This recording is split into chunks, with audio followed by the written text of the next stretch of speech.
આજના વિડીયોમાં આપણે બ્લાઉઝ અને ડ્રેસ માટે કોલર કઈ રીતે કટિંગ કરવો એ જોશું અને આ ચાઇનીઝ કોલર જે દેખાય છે એ ટાઈપનો કોલર કટિંગ કરવાનો છે તો એનો આ કટિંગ કરેલો આવો શેપ દેખાશે તો આ આપણે કોઈ પણ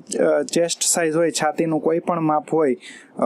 બ્લાઉઝમાં અથવા ડ્રેસમાં જે કોઈ પણ માપ 32-30ની છાતી હોય 40ની હોય 35-36 44 કોઈ પણ છાતીનું માપ હોય એમાં આ આપણે કોલર ચાલશે તો જો રેગ્યુલર તમારે કોલરવાળા બ્લાઉઝ ડ્રેસ કટિંગ કરવાના આવતા હોય અથવા બનાવવાના આવતા હોય તો આવી રીતે એક કડક પુઠ્ઠામાં આ કોલર કટિંગ કરીને રાખી દેવાનો તો બધામાં આ કટિંગ ચાલશે તો આ કેવી રીતે કટિંગ કરવું એ હવે આપણે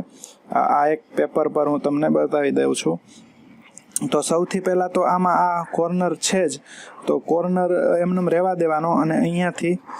1 ઇંચનું માર્કિંગ કરી લેવાનું તો ત્યાંથી આપણે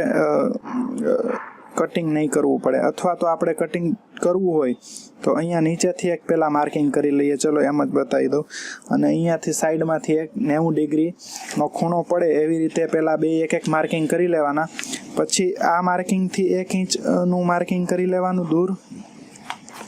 કેમ કે આપણો કોલર છે એ 1 ઇંચ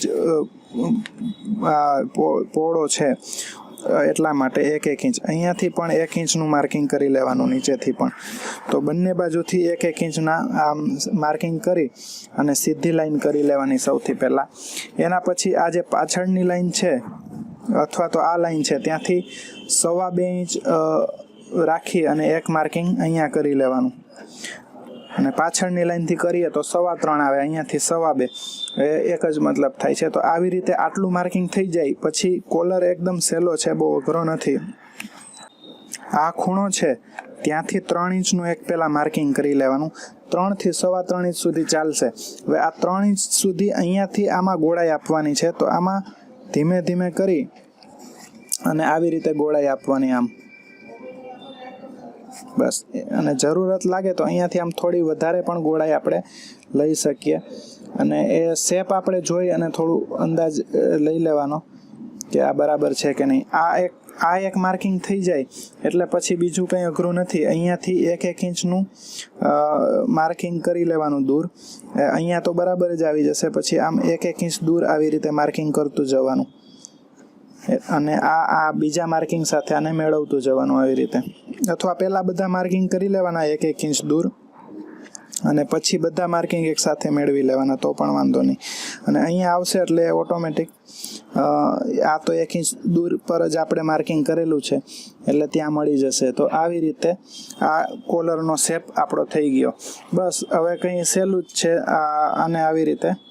આ જાડું એકદમ છે પુઠ્ઠું એટલે આપણે કાયમ માટે ટકી રહે એના માટે જાડું રાખેલું છે પછી આ જે આપણે માર્કિંગ કરેલા છે એ માર્કિંગ પર આને કટિંગ કરી દેવાનું એટલે આ આપણો કોલર કટિંગ થઈ ગયો છે હવે આ એકદમ વિડીયો સહેલો જ છે કોલરનો તો આ વિડીયો તમને કેવો લાગ્યો એ અમને કમેન્ટમાં જરૂરથી કહેજો સારો લાગ્યો હોય તો લાઈક અને શેર કરજો અને હજુ સુધી અમારા ચેનલને સબસ્ક્રાઈબ ના કરેલી હોય તો સબસ્ક્રાઈબ કરી લેજો આ વિડીયોને જોવા માટે તમારો ખૂબ ખૂબ આભાર